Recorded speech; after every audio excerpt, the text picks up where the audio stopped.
Hey,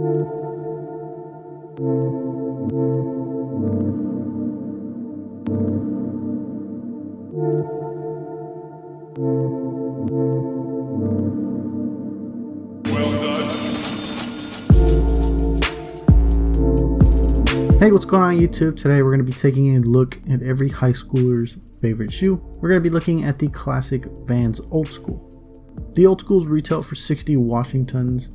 They're pretty much beloved by just about everyone, and we're going to see why that is.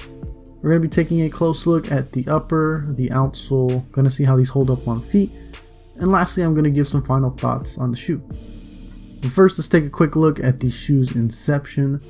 The shoe was released back in 1977, and it was originally called the Vans Style No. 36. It was the first real skateboard specific shoe designed from the ground up by Vans, a real step up from the previous Vans era, which was really just a more cushioned version of the Vans Authentic. Moving on to the upper is made out of canvas with suede overlays.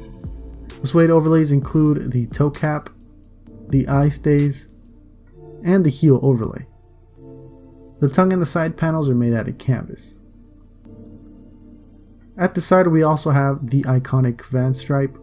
It's actually called the Jazz stripe. I actually didn't know it was called that, nice little fun. The stripe is actually made of leather, not canvas or suede, but leather, which I found interesting just because that's the only piece on the shoe that is leather.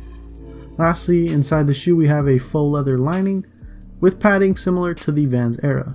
Overall, we have a slim low top silhouette, and you can immediately tell that these are a big upgrade over its predecessor. The Outsoles use the same vulcanized diamond outsole as pretty much every other Vans shoe. The insole is also glued in, just like every other Vans shoe that uses this outsole, which kind of sucks for me because I wish I could take a look at the insole. I don't want to have to cut it out, but it's whatever, I guess. On feet, these fit true to size for me, and to my surprise, they were actually pretty comfy. I mean, the bottom of these feel just like any other classic Vans shoe because they pretty much use the same outsole slash insole, but because these have some suede, I thought that the upper would feel a bit uncomfortable and stiff, but they felt pretty good. They weren't stiff at all. Slip them on and go, there's no real break-in time required. I really like how they look on feet. They really have that classic sneaker look to them. Very cool. Overall, the shoe back then was a real game changer. The more durable upper made it popular with the skateboarders, and today it continues to be popular and cool. I mean, pretty much anything that the skaters use becomes popular and cool. Especially in high school, pretty much all the skater stuff was cool to wear. Except for these were never cool. At least not where I went to school. The simple silhouette of the Outsoles make the shoe very versatile.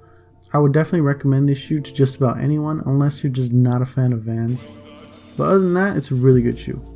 Well, that's going to be it for the video, guys. Comment down below if you guys want me to review a specific shoe. I hope you guys found it helpful. Like and subscribe if you did, and I'll see you guys in the next one.